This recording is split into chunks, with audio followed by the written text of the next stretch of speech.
여러분 안녕하십니까? BTV 뉴스입니다. 먼저 이 시각 주요 뉴스입니다. 부산 14개 대학이 손을 잡고 부산에 필요한 해양특화 인재를 키우는 공유대학이 출범했습니다.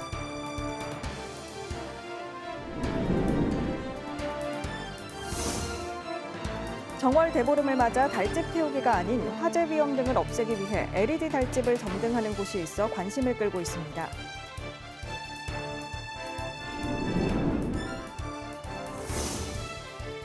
서구 천마산 일대에서 6세기 걸로 추정되는 유물이 발견되면서 추진 중이던 관광 모노레일 노선 변경은 불가피할 걸로 보입니다.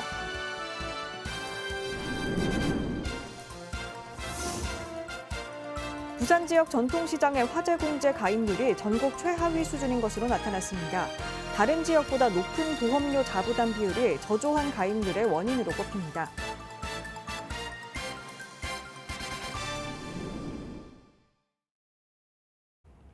부산 지역 14개 대학이 손을 잡고 해양특화 인재를 키우는 공유대학에 출범했습니다. 부산시도 일자리를 연계해 지역 정주로 이어지는 허브로 커나가도록 지원키로 했습니다. 박재한 기자가 취재했습니다. 지자체와 대학이 협력한 지역 혁신 사업인 부산 공유대학이 출범했습니다. 부산대와 한국해양대, 부경대 등 부산 14개 대학이 참여했습니다. 부산 공유대학은 해양 특화 분야에서 지역이 필요로 하는 인재 양성을 목표로 하고 있습니다. 항만 물류와 클린에너지, 해양 모빌리티 등 4개 전공이 개설됐습니다. 부산시는 기업 유치와 일자리 연계 등 이들이 지역에 정착하도록 돕게 됩니다. 스마트 물류 분야라든지 클린에너지 분야라든지 또 해양 스마트 분야라든지 여러 분야에서 여러분들이 이제 인재로 양성이 되고 또 거기에 적합한 역량을 키우고 또 학위를 받고 그렇게 해서 지역의 새로운 신산업의 인재로 양성이 된다면 그것이 바로 부산이 글로벌 허브 도시로 나가는 가장 중요한 밑거름이 되는 일이라고 생각합니다. 글로벌 허브 도시는 거기에 걸맞는 인재 양성 없이는 결코 이룰 수 없는 일입니다. 그래서 우리 부산은 사실 여기에 거의 큰 주안점을 두고 총력을 기울이고 있습니다. 이번에 선발된 599명의 신입생들은 본 소속 대학의 전공 외에 공유대학 융합 전공을 통해 복수 전공 학위 등을 취득합니다. 다음 달부터 온라인 이론과 오프라인 실습 과정 등 공동 교과 과정에 참여합니다. 또 학기당 최대 300만 원까지 1학점당 혁신인재 지원금 50만 원을 지원받게 됩니다. 항만 물류의 아이언맨이 되는 것이 저의 최종적인 목표라고 할 수 있겠습니다. 기술과 지능을 활용해 물류의 효율성을 극대화하고 환경에 미치는 부정적인 영향을 최소화하는 그런 멋진 존재가 되고 싶습니다. 또한 항만이라는 공간이 단순히 화물이 오가는 장소가 아니라 혁신과 지속 가능성이 만나는 스마트한 공간으로 변모하는 데 기여하고 싶습니다. 공유대학을 졸업한 지역 인재들이 글로벌 허브 도시를 지향하는 부산의 경쟁력을 키워나가는 초석이 될지 기대를 모으고 있습니다. BTV 뉴스 박찬입니다. 보통 정월 대보름이면 달집을 태우며 지난해 묵은 액을 씻고 한 해 건강과 풍요를 기원하는 세시풍습인 달집 태우기를 재현해오고 있는데요. 그래서 화재 사고로 이어지는 경우도 종종 있습니다. 그런데 달집 태우기가 아니라 친환경 LED 달집을 점등하는 곳이 있어 관심을 끌고 있습니다. 김윤정 기자가 현장을 다녀왔습니다. 높이 17m 크기의 초대형 달집이 용호 별빛공원에 등장했습니다. 그런데 활활 타오를 달집을 대신해 세워진 것은 새롭게 제작된 LED 달집입니다. 갑진년 청룡의 해를 맞아 웅장하고 화려한 청룡이 하늘로 승천하는 모습을 상징화했습니다. 광안대교 화려한 경관 조명과 어우러져 차별화된 볼거리를 제공합니다. 탈탄소 시대 환경오염을 줄이고 화재 등 안전사고를 막을 수 있어 일석이조입니다. 최근 달집 태우기가 환경오염과 안전사고 등의 발생으로 사회적인 이슈가 되고 있습니다. 그래서 저희 남구는 이러한 시대상을 반영해서 지난해부터 태우는 달집에서 LED 달집으로 이렇게 점등을 하는 것으로 변경을 하였습니다. 저희들 달집은 LED 달집은 2월 24일 점등을 시작으로 3월 31일까지 계속 전시가 되게 됩니다. 그러니까 많은 분들이 오셔서 LED 달집을 관람하시고 사진도 찍으시고. 남구는 정월 대보름 당일 LED 달집 점등식에 앞서 중요 무형문화재 영산 줄다리기와 대형 연날리기 등 다채로운 달맞이 축제도 일대에서 진행합니다. 이 밖에 해운대 해수욕장에서는 전국 대표 정월 대보름 축제가 22일부터 사흘 동안 열리고 광안리 해변에서는 수용 전통 달집놀이 행사가, 다대포 해수욕장에서는 전국 연날리기 축제가 펼쳐지는 등 부산 곳곳에서 정월 대보름을 기념해 한 해의 건강과 풍요를 기원합니다. BTV 뉴스 김윤정입니다. 서구 천마산 일대에서 6세기 걸로 추정되는 유물이 발견됐는데요. 현재 이곳에는 관광객 유치를 위해 모노레일 사업이 추진 중인데 노선 변경이 불가피할 걸로 보입니다. 박철우 기자입니다. 서구 천마산 석성 봉수대 인근 성곽과 토기 등 유물이 발견됐습니다. 전문가들은 이 유물들이 삼국 통일신라 시대 조성된 것으로 추정하고 있습니다. 제 뒤로 보이는 곳이 유물이 나온 곳인데요. 6세기 것으로 추정되고 있습니다. 유물은 지난해 초 모노레일 사업을 위해 지표 조사를 실시하던 중 발견됐습니다. 유물이 발견되면서 서구는 추진 중이던 천마산 관광 모노레일 노선을 바꾸기로 했습니다. 이 모노레일 구간은 총 1.5km, 아미동 비성마을 일대에서 천마산 정상을 잇는데 중심 구간 520m 정도가 바뀔 예정입니다. 노선은 아직 정해지지 않았지만 기존 능선을 따라 설정된 구간에서 산 중턱으로 변경이 유력합니다. 노선을 변경해서 지금 절차를 진행 중에 있고 나머지 구간은 예정대로 그대로 사업을 시행할 그런 예정입니다. 공사 시작은 다음 달. 사업비 352억 원이 들어가는데 유물 발견으로 늘어난 예산은 구의회에 요청할 계획입니다. 한편 애초 계획한 바다 조망은 노선 변경으로 사실상 힘들어져 관광 효과가 줄어들 수 있다는 우려도 나오고 있습니다. BTV 뉴스 박철우입니다. 전통시장은 오래된 시설이 많고 통로가 좁아 불이 날 경우 대형 화재로 번질 위험이 큽니다. 그런데 부산 지역 전통시장의 화재 공제 가입률은 전국 최하위 수준인 것으로 나타났습니다. 장동원 기자입니다. 지난 14일 저녁 서구 충무동 해안시장에서 화재가 발생했습니다. 식당 2층 창고에서 시작된 불로 다친 사람은 없었지만 창고 집기들이 대부분 불에 탔습니다. 소상공인들이 화재를 당할 경우 복구와 보상을 위해 반드시 필요한 화재 공제가 제대로 가입돼 있지 않은 것으로 나타났습니다. 부산시의회 이종환 의원에 따르면 부산 지역 전통시장의 화재 공제 가입률은 26.3%로 전국 최하위 수준입니다. 전국 평균 29%에도 못 미치고 있습니다.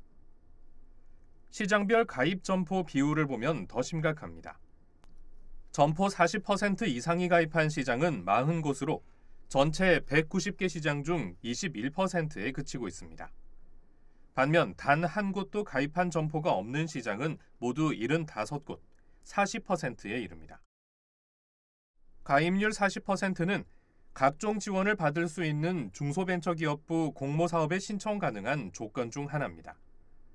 부산 80% 전통시장은 공모사업에 신청조차 할 수 없는 겁니다.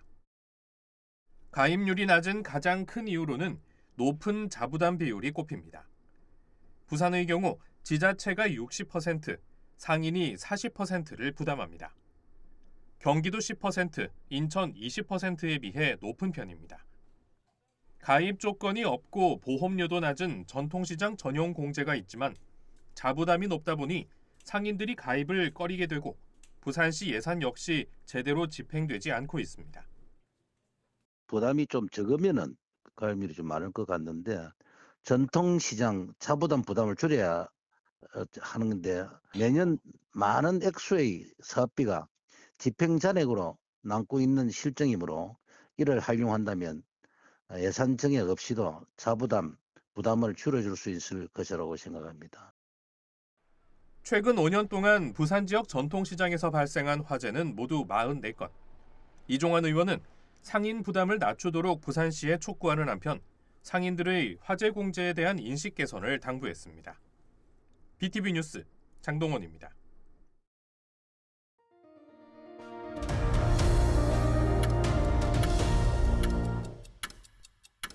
원자재나 귀금속은 물론 지식재산권과 같은 무형의 자산도 토큰화해 24시간 거래할 수 있는 이른바 디지털 자산 거래소가 부산에 들어섭니다. 부산시와 부산 BDX 컨소시엄이 설립을 위해 맞손을 잡았습니다. 보도에 김석진 기자입니다. 부산 디지털 자산 거래소 설립이 가시화되고 있습니다. 지난 21일 부산시와 부산 BDX 컨소시엄이 맞손을 잡았습니다. 부산 디지털 자산 거래소 설립과 성공적 운영을 위한 협약입니다. 디지털 자산의 거래 영역을 확대하고 또 앞으로 이 STO를 비롯해서 여러 가지 증권 시장에서 이 토큰 증권 시장에서의 어떤 깃발을 내릴 수 있도록 저희 부산시도 최선을 다해서 하여튼 지원을 하겠습니다. 이번 협약 기간은 20년이고 연장이 가능합니다. 컨소시엄에는 IT 전문 기업을 필두로 증권사 등이 참여하고 있습니다. 이 IT 기업은 현재 금이나 은 등 실물 자산의 디지털 상품도 거래하고 있습니다. 시와 이들 기업은 오는 4월까지 블록체인 특구의 거래소 법인을 만들 계획입니다. 거래소가 설립되면 블록체인 기술을 활용해 원자재와 기금속은 물론 지식재산권이나 탄소 배출권 등 모든 유무형 자산을 토큰화해 24시간 거래하게 됩니다. 디지털 자산 거래소라는 게 실물 자산을 디지털화시켜서 굉장히 편하게 거래를 할 수 있는 시스템을 만드는 겁니다. 그렇게 되면 부산 시민들이 그런 자산들을 새로운 투자의 관점으로서의 수익을 낼 수도 있는 이런 다양한 상품들이 늘어나는 거고, 그게 이제 블록체인 기반이기 때문에 이제 부산의 산업 발전에도 굉장히 큰 영향을 줄 거라고 생각합니다. 부산 디지털 자산 거래소는 분권형 거버넌스 형태로 운영되는 4세대 블록체인 거래소로 주목받고 있습니다. 분권형 거버넌스는 예탁 결제나 상장 평가, 그리고 시장 감시 기능이 독립된 기구로 상호 견제를 통해 투자자를 보호하는 제도적 장치를 말합니다. 한편 디지털 자산 거래소는 올해 실물 자산을 기반으로 한 디지털 상품 거래를 시작으로 토큰 증권 플랫폼을 구축하고 오는 2026년엔 가상자산 거래까지 계획하고 있습니다. BTV 뉴스 김석진입니다. 최근 고향사랑 기부제 활성화를 위한 법률안이 통과되면서 지난해 실적이 저조했던 부산 지역에도 기부 문화가 확산될지 기대를 모으고 있는데요. 하지만 이 기부금이 어디에 어떻게 쓰일지는 여전히 불분명한 상황입니다. 박재한 기자가 취재했습니다. 지난해 부산시가 모금한 고향사랑 기부금은 1억 5천만 원, 16개 구군의 평균 기부액은 6,900여만 원입니다. 최근 기부 활성화를 위한 제도 개선이 이루어졌지만 시나 구군에서는 기부금을 어디에 어떻게 사용할지 아직 정하지 못한 실정입니다. 기부자 입장에서도 사용처가 불분명하다 보니 기부를 꺼리게 된다는 목소리도 나옵니다. 구체적으로 사용되는 방법, 경위에 대해서는 본 적이 없는 것 같아요. 기부를 한다고 하면 기부금이 사용되는 사용처에 대해서는 투명하게 밝혀야 된다고 생각하고, 그런 정보가 어디에 공개되어 있는지를 뭔가 알려주는 그런 게 있으면 좀 안심하고 기부를 할 수 있지 않을까 생각합니다. 어떤 생각하기는 고향 기부적으로 그 고향 지역에 그거 기부해가지고 발전되는 거 그거 아닙니까? 우리는 뭐 보통 서민이니까 별로 관심 없어요. 시는 기금운용 심의위원회를 운영하고 있지만 기부금 결산 정도에 그치고 있습니다. 구체적인 기금 운용 계획은 하반기에나 나올 예정입니다. 기금을 모을 수 있는 어떤 그 이제 여러 가지 근거가 더 마련됐다는 점은 일단 높이 살만하고요. 이제 기금 사용 심의위원회를 지금 운용을 하고 있는데 이제 그 심의위원회조차도 지금 뭐 원활하게 지금 이루어지지 않고 있습니다. 그래서 이제 충청남도나 경상남도 이런 부분은 아주 활성화가 잘 돼 있긴 한데 저희는 또 광역시 부분으로서는 조금 뭐 미흡한 감이 없지 않아 있습니다. 그동안 기금 사업의 용도가 주민의 복리 증진에 필요한 사업 등으로 모호했던 만큼 지정기부 사업 발굴 등 기금 사용 과정과 투명성이 보완돼야 할 것으로 보입니다. BTV 뉴스 박찬입니다. 지난해 전세 사기 피해 임차인들에 관해 보도했었는데요. 이들은 주택도시보증공사가 발행한 보증서를 믿고 전세 계약을 맺었다 보증금을 떼일 처지에 놓였습니다. 하지만 주택도시보증공사가 피해 보상은커녕 피해자들 만남조차 거부하고 있다며 피해자들이 다시 거리로 나왔습니다. 김윤정 기자의 보도입니다. 임대인이 허위로 제출한 서류만 믿고 보증보험을 발급했던 주택도시보증공사. 임차인 확인, 현장 확인도 서류 진위 여부도 확인하지 않았습니다.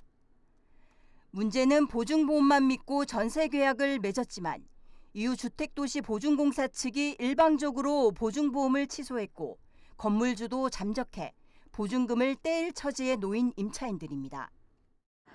개인이 몇만 원짜리 실비보험 하나 들 때에도 이것저것 확인하고 절차가 까다로운데 하물며 서민들의 전 재산인 전세 보증금을 대상으로 하고 국토부 산하 공기업이 주관하는 보험이니 오죽 철저하게 따져보며 보증서를 발행했을까라고 당연히 저는 믿었었습니다.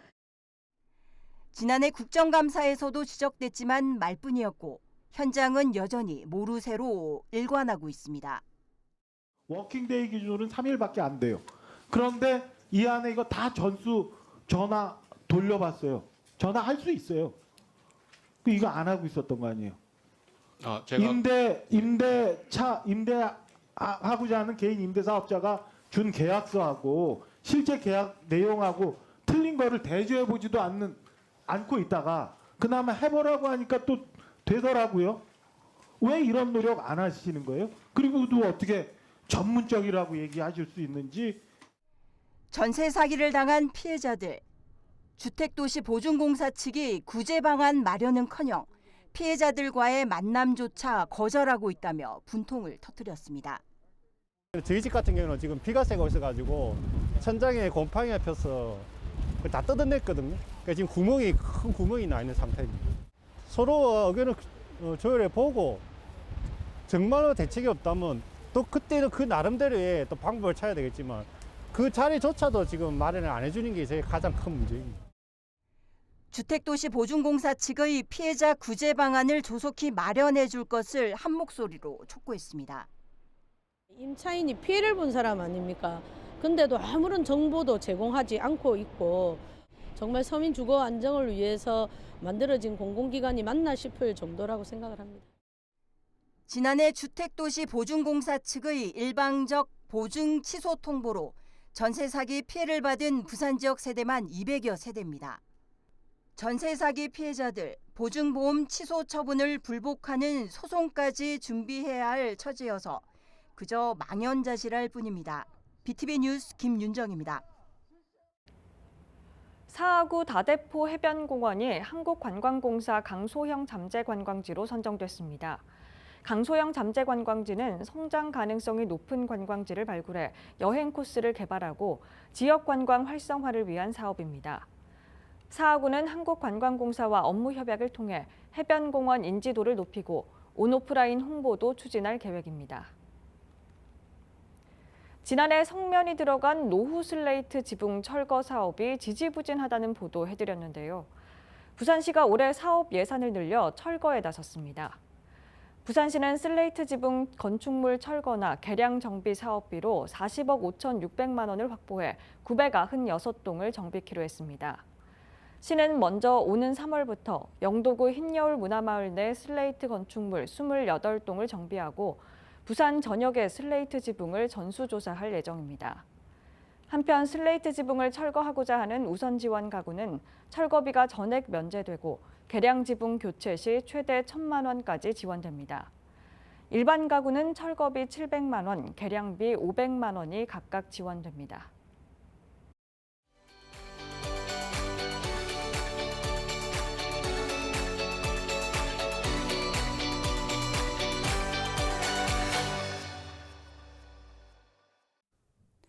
선거에서 투표를 할 때 쓰는 투표용지입니다. 유권자는 이 투표용지의 기표에 한 표를 행사합니다. 다가올 4월 국회의원 선거에서 유권자는 투표용지 2장을 받습니다. 이 중 한 장은 비례대표 국회의원을 뽑는 정당 투표용지입니다. 비례대표는 전국 단위로 정당 득표율에 비례해 당선자 수가 결정됩니다. 정당명을 모두 적다 보니 투표지 길이도 상당한데요. 21대 총선 때는 이 길이가 48cm에 달해 역대 최장 투표지로 기록됐습니다. 남은 한 장은 지역구 국회의원을 뽑는 투표용지인데요. 우리 동네를 위해 일했으면 하는 후보 이름 옆에 직접 기표하면 됩니다. 투표용지를 조금 더 자세히 살펴볼까요? 선거명과 후보자 정보, 기표란뿐 아니라 투표관리관 확인란, 일련 번호, 선관위 청인이 기재되어 있습니다. 선관위가 규정한 정규 투표용지의 모습입니다. 투표용지 인쇄 시기는 선거별로 다른데 국회의원 선거는 후보자 등록 마감일 9일 후 인쇄합니다. 철저한 관리 감독 아래 인쇄된 투표용지는 구시군 선관위로 옮기고요. 투표관리관의 검수를 거쳐 포장과 봉인을 합니다. 선거 당일에는 투표 참관인이 보는 곳에서 유권자들에게 투표용지를 나눠주는데요. 투표가 끝나면 투표함 투입구에 특수 봉인지를 붙이고 투표 참관인, 경찰 공무원과 동행해 투표함을 개표소로 보냅니다. 개표 이후 투표용지는 어떻게 될까요? 기표된 투표용지는 당선인의 임기 동안 보관하는데요. 이의 신청 또는 선거 관련 소송이 없거나 이미 확정 판결이 난 경우는 도중에 폐기되는 경우도 있습니다. 소중한 내 한 표 무효표가 되면 안 되겠죠. 투표 가기 전 꼭 확인해야 할 투표 방법. 투표는 반드시 정해진 기표용구로 해야 합니다. 그렇지 않은 투표용지는 무효표입니다. 서로 다른 정당, 후보자 기표란에 걸쳐서 기표하거나 2개 이상 기표란에 기표한 경우도 무효표입니다. 다만 한 정당, 후보자란에만 2번 이상 기표한 것은 유효합니다. 인주가 덜 말라 묻어 있어도 어떤 후보자에게 투표했는지 명확한 경우는 유효표입니다. 기표란 이외 여백에 기표한 것도 유효표로 처리합니다. 민주주의를 위한 큰 걸음, 4월 10일 투표장에서 실현할 수 있습니다. 슬기로운 유권자 생활 이세진입니다. 남을 위해서 희생할 수 있는 사람들. 지금 국회의원들이 그런 사람이 없잖아요. 남을 위해서 희생하지 않고 자기들 일속만 찾잖아요. 그런 사람들만 좀 많이 나왔으면 좋겠어요. 국회의원들이 이제 해줄 수 있는 거는 먼저 자기를 잘 돌아보고 그리고 정말 세상에 맞는 어떤 기준을 빨리 확립해줬으면 좋겠습니다. 젊은 사람들이 조금 이렇게 희망을 가지고 좀 살았으면 좋겠어요. 솔직히 나도 애가 둘인데 둘 다 아직 결혼을 안 했거든요. 근데 너무 힘드니까 집 문제도 그렇고 아이들이 생활해 나가는데 나도 요번에 명절 지나면서도 보니까 물가도 너무 비싸고 그러니까 아이들한테 애를 낳아라 이게 근본적인 해결책은 아니고 좀 그런 환경을 조성해 줬으면 좋겠어요.